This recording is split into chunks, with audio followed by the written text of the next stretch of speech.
Jean-François Morin, bonjour.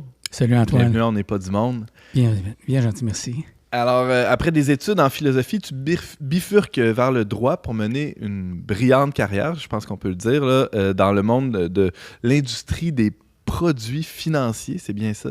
Mm-hmm. Mais en 2015, tu frappes un mur. Qu'est-ce qui s'est passé, Jean-François? Oh là là, effectivement, ça a été le mur royalement frappé. Carrière brillante, je ne sais pas, là, mais disons que ça s'est terminé, on dirait, d'un coup sec. Je dois dire que ma trajectoire a été plutôt extrême dès le point de départ. En fait, moi, ce que je raconte souvent, c'est que j'aurais pas dû être là. J'aurais pas dû être là parce que je suis arrivé dans une famille où mes parents étaient déjà âgés, la famille était faite, puis j'ai comme mes résultats d'un soir de party. Ce qui a fait que... OK, on est à la genèse de... On est à la genèse de l'œuvre. On était dans le mur que tu as frappé, là, mais là, on part du swing qui a conduit dans le mur. Alors... le premier élan, là, ouais. Ouais, ben, en fait, c'est que c'est la course à s'installer, à être dans les normes, à performer, à faire les choses convenablement, à répondre aux exigences de donner les résultats. Moi, Une exigence que tu avais dès, c'est ça, oui, si je comprends bien, dès le point de départ. Dès le berceau, presque. Oui, parce que mes parents étaient du monde occupé, puis il fallait que les choses soient en place puis que ça se produise. Alors, moi, j'ai grandi dans cet environnement-là où la performance est un élément fondamental dès le jeune âge. Mm-hmm. Et tu te conformais à ça? Oui, sans difficulté, parce que la rétroaction était positive. Donc, en se conformant, tu recevais le feedback positif. Alors, j'ai duré là-dedans, puis l'éducation ayant suivi et cette espèce d'habitude d'être destiné à faire partie des gens qui, éventuellement, allaient prendre des responsabilités, a fait en sorte faire partie d'une certaine élite, là, ou disons, avec des postes de responsabilité. Oui. Tu sentais que tu étais prédestiné à ça? Bien, ça nous avait été annoncé déjà dès l'entrée au secondaire. Écoutez, vous avez été sélectionné pour ça. Là, parce que dans un collège privé. Oui, c'est ça. Ouais. À une époque où il y avait encore beaucoup de sélection par rapport à ce genre de capacité ou de compétences-là. Donc, tout était en place, Jean-François, pour que tu deviennes performant. Oui, bien, c'est ça. J'ai eu du plaisir dans la vie au début des études universitaires parce que je savais que j'allais finir par être un avocat. C'était comme dans le plan de match, mais je me trouvais trop jeune, donc j'ai commencé par la philo, puis c'est ce qui m'a vraiment beaucoup plu. Puis à un moment donné, au programme de maîtrise, mauvais résultat, change de faculté, rentre en droit. J'aurais jamais dû prendre cette décision-là. J'étais pas à ma place. Mais j'ai persisté. J'ai persisté dans une carrière qui m'a finalement rendu malade. Donc, dans la quarantaine, gestionnaire, avec déjà des acquis, des choses difficiles à remettre en place, un élan absolument foudroyant, bien, à un moment donné, tu es comme dans l'hyperactivité. Là. Alors, de livrer des résultats. Puis un jour, bien, la capacité de livrer devient moins bonne pour toutes sortes de raisons. Dors mal, mange mal, fais pas de sport. Tu deviens moins capable de livrer. Puis là, la confusion s'installe. Puis après la confusion, une certaine frustration. Puis après la frustration, là, le corps commence à lâcher en morceaux. Et moi, j'ai été d'une certaine façon chanceux parce que la crise cardiaque est arrivée puis m'a arrêté. J'ai pu stopper avant de tomber vraiment dans la phase de désespoir qui est caractérisante des gens qui font des burn-out dont ils ne ressortent pas. Qui arrive, ça arrive, tout le monde connaît quelqu'un à qui c'est arrivé. Là, en tout cas, je vous vois opiner, surtout dans ces âges-là. Toi, tu étais dans la jeune cinquantaine à peu près quand ça 52. Bon, c'est assez classique comme pattern. Excuse-moi, je n'ai rien enlevé à ton parcours, mais tout était en place pour que ça survienne. Je t'entendais parler, Jean-François, puis je voyais Patrick opiner, spécialement quand il était question de la conformité aux attentes, tout ça. Des psychologues regarderaient ça sous l'angle d'une approche plus comportementale, là, behavioriste presque. Là. Les sociologues, ils regardent ça comment? Un parcours comme ça où il y a des attentes, des règles informelles, parce que c'est sûr que tu n'as pas signé de contrat nulle part dans ton enfance qui te prédestinait à tout ça, mais tu sentais un poids des normes. C'est quoi le regard d'un sociologue sur ce genre de phénomène? C'est assez paradoxal parce qu'on se rend malade en faisant ce qu'il faut faire. J'aime bien le discours d'un médecin et auteur qui s'appelle Gabor Maté, que vous connaissez peut-être, qui dit que dans une culture, la norme n'est pas le comportement correct, c'est le comportement attendu. Donc, il n'y a pas de rapport à la morale dans la norme. C'est ce qu'on doit faire, tout simplement. Et c'est ça qui est confrontant lorsqu'on est soit en trouble anxieux, en dépression, en épuisement professionnel, c'est qu'on se dit, bien, pourtant, j'ai fait ce que je devais faire. Et j'ai tout ce qu'il faut, j'ai réussi, j'ai une suivi carrière. plein de matchs, puis ça a foiré pareil. C'est ça. Mais si on se souvient que la norme en tant que telle n'est pas souhaitable, mais elle est attendue. Ça peut arriver qu'elle soit morale, ça peut arriver, mais il faut au moins pouvoir en discuter. Oui, tout à fait. Ah, c'est intéressant. Alors, il arrive ce mur-là de la crise cardiaque qui a été tout un signal d'alarme. En tout cas, j'imagine ça... Oui et non, en fait, parce que j'y ai pas cru. Quand le médecin m'a dit en salle d'intervention, M. Morin, est-ce que c'est la première fois? J'ai dit, la première fois quoi? Il dit, vous êtes en train de faire un infarctus. Écoutez, j'ai éclaté de rire. Et puis, on m'a soigné et voilà. Mais alors, on est préparé à ce genre de régiment. On est préparé dès l'enfance à faire des étapes qui nous préparent pour l'étape suivante, etc. C'est un entraînement, comme pour un sportif. Ouais. Ensuite, nos parents nous éduquent, mais ils nous divertissent. Puis après ça, on tombe aussi dans une certaine forme de conformisme qui peut tomber à l'asservissement quand on perd la capacité de retrouver des points de repère qui nous appartiennent. Ce qui a été mon cas. Donc, quand cet événement-là s'est produit, ma réaction immédiate, ça a été, ben voyons donc, comment se fait-il que je sois rendu là? Alors, ça m'a pris des heures de psy pour pouvoir interagir et savoir comment j'avais pu me perdre dans le cheminement de ma vie pour aboutir à un endroit qui n'était pas celui où je devais être. Parce que c'est ça la question. C'est de ne pas être capable de répondre à la préoccupation « Où suis-je? » Donc, quand tu n'as pas de point de repère, quand tu ne peux pas évaluer la manière dont tu remplis tes batteries ou la façon dont elles se vident, bien, inévitablement, tu as une tendance un peu extrême, comme moi j'en ai une, par constitution.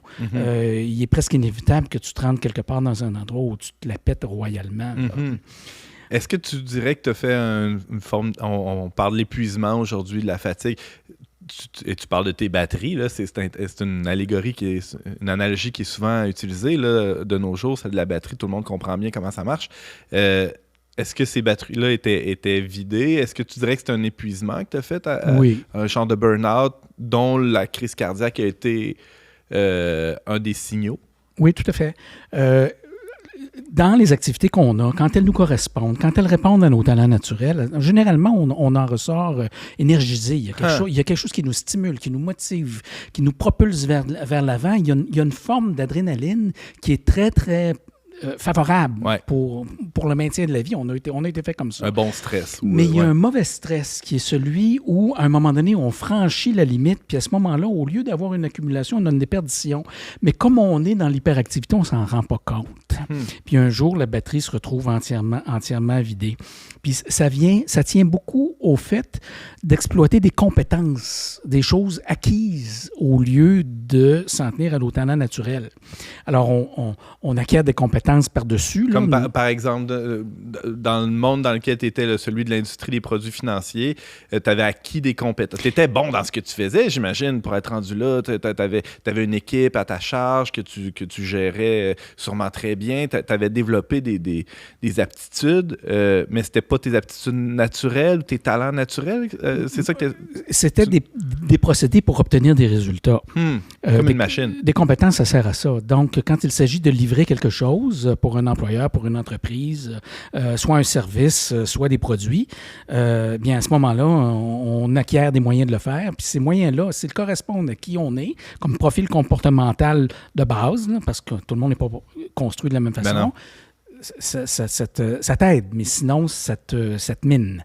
Et alors dans mon cas, c'est ce qui s'est produit. Je me suis tranquillement vidé, puis à un moment donné, crac, ça a cassé.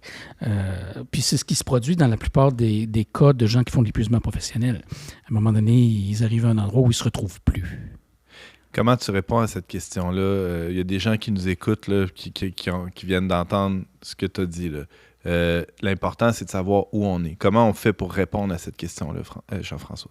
Bien, il faut d'abord prendre le temps de s'arrêter. Donc, il y a un éloignement géographique ou spatial qui est important de prendre. Quand on sent qu'on s'en va vers le mur, parce qu'à un moment donné, il y a des signaux de ça, sur le plan des émotions, sur le plan du cœur, sur le plan du corps, sur le plan de toutes sortes de capacités, bien là, à un moment donné, il faut s'arrêter. Il faut prendre une distance, puis il faut se demander où on en est dans notre gestion de l'énergie. Puis si on se rend compte que la batterie est en train de se vider, là, il faut sérieusement se poser des questions sur par où je suis passé pour me rendre ici, avant de casser. Et ça, c'est ce que nous ne faisons pas la plupart du temps parce que nous vivons dans une culture du divertissement, parce que nous sommes constamment à la recherche de l'avoir. J'ai, mais je veux plus, du vouloir, du valoir. Je vaux quelque chose, mais je veux valoir plus la réputation, puis le pouvoir. J'ai des leviers pour transformer, pour changer la réalité. J'en veux plus. Et ces requêtes-là font en sorte que tu es constamment en train de bouger. Alors, il y a les divertissements nous permettent de réduire la tension.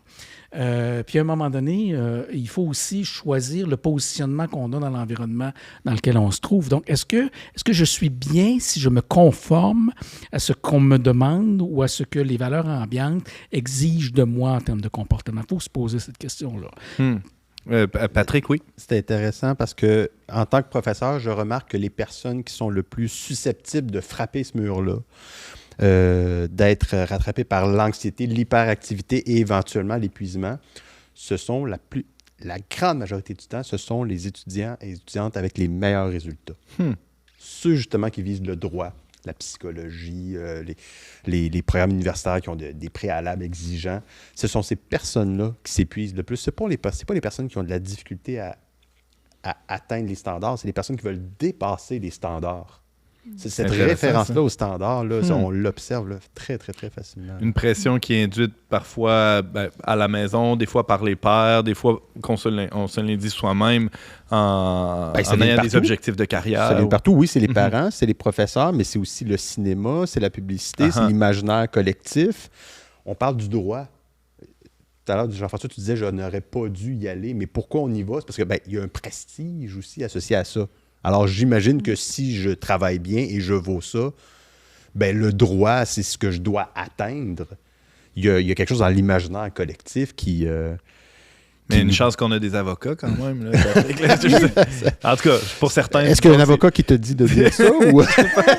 J'ai un appel du barreau là, qui me dit... Non, mais c'est juste qu'il y a des personnes qui sont peut-être plus faites pour ça. C'est un peu ça que j'entends dans ce que tu dis, Jean-François. T'étais juste pas fait pour ça. Moi, j'étais pas fait pour ça. C'est ça. Puis j'y suis allé parce que c'est un désir de faire partie de la bonne société puis d'être dans un environnement confortable puis de reproduire ce que j'avais moi-même eu dans mon environnement. Non pas que je vienne d'une famille de juristes, mais il y en avait autour. Mais c'était une fausse piste. Si j'avais écouté mon cœur puis si j'avais choisi ce qui me plaisait, j'aurais eu un train de vie considérablement moins élevé, mais j'aurais eu beaucoup plus de plaisir, de satisfaction. Et puis, alors ça, c'est un des critères fondamentaux. Alors, les gens qui sont bien parce qu'ils font des choses qui correspondent à leur profil comportemental de base et qui ensuite prennent le temps de respirer, de s'occuper de leur corps, de bien manger, de bien dormir, c'est pas des candidats au burn-out, là. C'est pas des candidats à l'épuisement professionnel.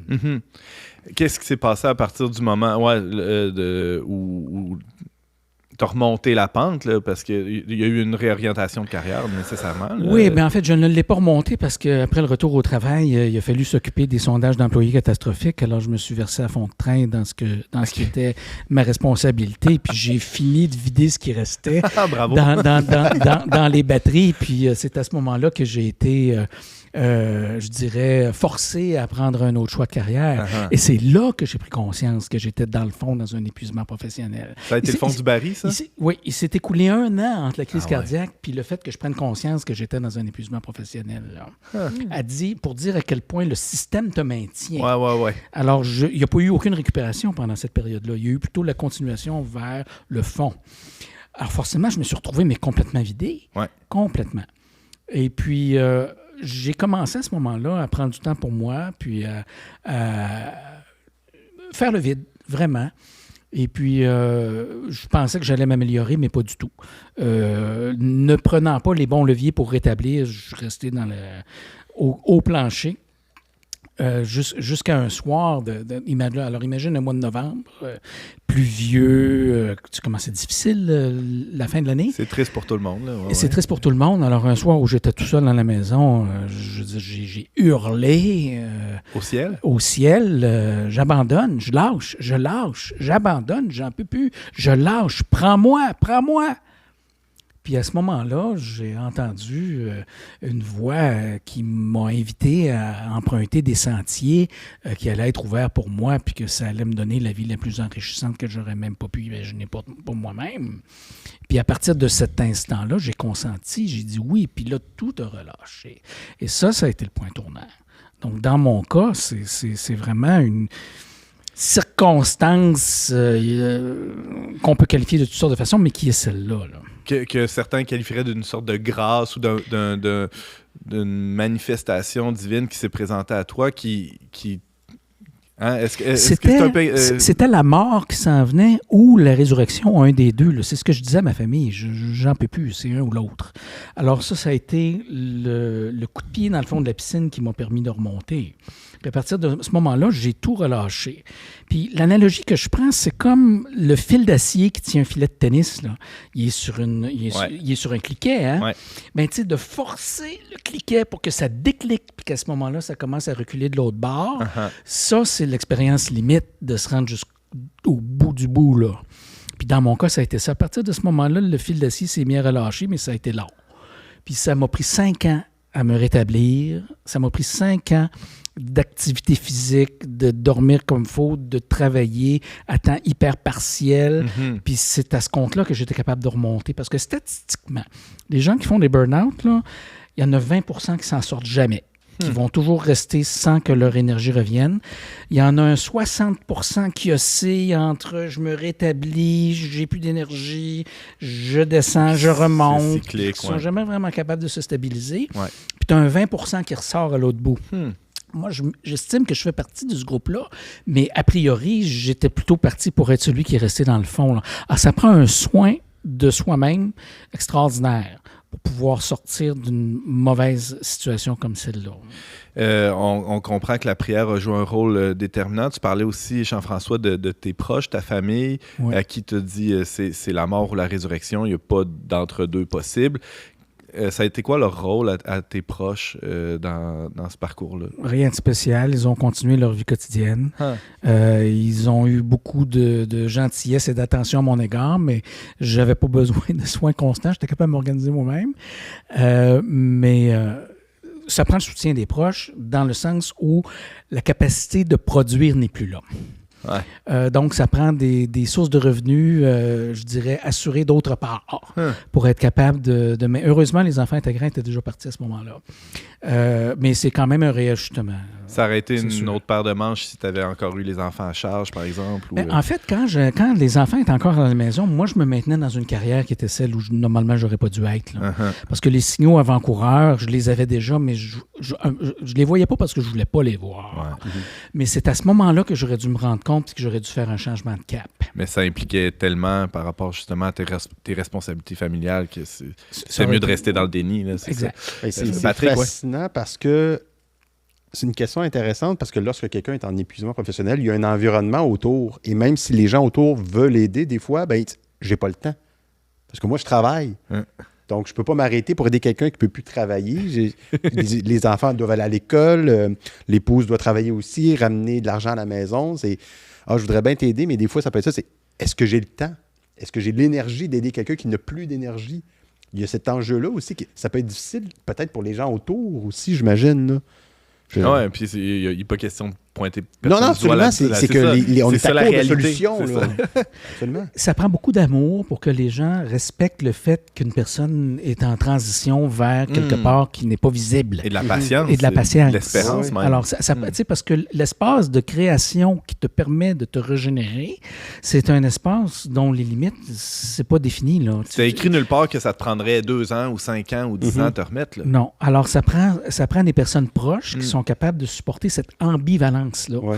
Parce que quel bord tu vas prendre? Qu'est-ce que tu vas choisir? Qui vas-tu être que je ne peux pas deviner à l'heure actuelle? Comment tu vas finir? Comment tu vas ressortir? Ça, c'est une aventure, c'est un indéfini. Puis il faut que l'environnement proche soit capable de marcher avec la personne qui vit cette transition-là, qu'elle-même ne voit pas. De tolérer ou de vivre avec cette forme d'incertitude-là dont on connaît le début, mais on ne sait pas l'issue encore. Jean-François, tu es devenu toi-même coach, tu as accompagné plein de gens, tu es même membre d'Expand Canada, là, qui est une organisation certifiée. Il y a toutes sortes de coachs qui sont, j'oserais dire, même presque des charlatans, ou mais il y en a des plus sérieux, et t'en fais partie, là, j'en sais quelque chose. Comment cette expérience-là t'a aidé à vivre ce tournant-là par la suite? Ben, dès le point de départ, quand je suis devenu malade, j'ai été chanceux d'être proche de cette organisation-là, à laquelle j'ai proposé, parce que j'avais les conditions pour le faire, de démarrer l'entreprise au Canada. Donc, ces 5 années de transition ont été des années de travail graduel à temps extrêmement partiel, parce que c'est une entreprise naissante. Mm-hmm. Alors, les processus de transition de carrière que j'ai vécu m'ont été enseignés. C'est une particularité de ce groupe-là qui est européen, de faire ces transitions de carrière-là, d'accompagner les gens. Alors, il y a des processus pour ça. Moi, je les ai suivis, je les ai appliqués. Et ça m'a permis de retourner voir. En fait, je me suis posé la question, quelle vie j'aurais dû avoir si je n'ai pas eu celle que j'aurais dû avoir, là, celle que j'ai eue. Et puis, alors, il y a une manière de se réconcilier avec son passé, de retourner voir en arrière, mais qu'est-ce que j'ai pu mettre dans mon sac pendant toutes les années où j'ai grandi, qui sont devenus les croyances, les valeurs, les points d'orientation, les points de repère qui ont fait en sorte que je suis parti sur cette trajectoire-là. Quels sont les points de repère, les croyances, les valeurs qui auraient pu faire... Où sont les voies de divergence où j'ai pris des mauvais embranchements? Quelles sont les pistes que j'aurais dû explorer, que je peux maintenant... Il faut retourner faire cette analyse-là. C'est ça, tu revisites cette histoire-là, pas pour t'apitoyer sur les mauvais choix que tu as faits, mais plutôt pour voir, OK, comment réengager ma vie dans une mission qui a du sens. C'est même le sous-titre de ton livre, l'art de donner mission à sa vie, parce que tu as écrit un livre, on en parlera plus tard, La route du sommet. C'est de revoir ces embranchements-là pour voir, OK, c'était quoi ça aurait pu être quoi la mission, et là, à partir de ça, reprendre la bonne branche aujourd'hui, c'est ça? Exact. Il faut faire un inventaire. Qu'est-ce que j'ai? Qu'est-ce que j'ai reçu d'abord? Qu'est-ce que j'ai dans mon patrimoine génétique? Qu'est-ce que j'ai comme santé? Mais qu'est-ce que j'ai reçu de mes parents? Qu'est-ce que j'ai acheté? Qu'est-ce qu'ils m'ont laissé? Qu'est-ce qui a collé de mes parents, de mes grands-parents? Alors, il y a une histoire familiale qui, généralement, là, révèle énormément de choses sur les capacités puis les désirs profonds. Après ça, qu'est-ce que j'ai ramassé? Qu'est-ce que j'ai mis dans mon sac? Quelles sont les valeurs auxquelles je crois? Quelles sont les croyances auxquelles j'ai adhéré? Quels sont les éléments constitutifs de mon profil comportemental? Il y a des outils qui existent pour distinguer, est-ce que je suis quelqu'un qui est plutôt stressé par l'inconnu ou plutôt relax, ou est-ce que je suis actif ou réactif? Bon, il y a une segmentation qui peut être faite qui révèle des choses sur notre manière fondamentale de nous comporter. Bref, il faut apprendre à se connaître, tout simplement. Exactement. Puis les circonstances qui nous motivent, mais dans quel environnement est-ce que je donne le meilleur de moi-même? Ça, c'est parce qu'on peut être dans un type d'activité qui nous convient, ça répond à notre constitution, mais on peut être dans un environnement qui n'est pas bon. On peut être avec toutes sortes de facteurs contraignants, au contraire, qui font en sorte qu'on ne s'épanouit pas alors qu'on le devrait. Alors, il y a cet inventaire à faire qui permet après ça de déterminer, voilà ce que j'ai comme capital, si on veut, et puis à partir de là, voici ce que mes talents naturels, parce qu'il y a un examen des talents naturels aussi qu'on peut faire. Ouais. C'est répertorié, ça, les talents qu'on a. Jean-François Morin, auteur du livre La route du sommet aux éditions Ré-Auguste. Je rappelle que tu es aussi responsable du cabinet Expand au Canada. C'est un réseau international de coachs et responsable des communications au diocèse de Sainte-Anne. Quel beau diocèse, dans le bas du fleuve. Merci beaucoup pour ton témoignage. Merci Antoine.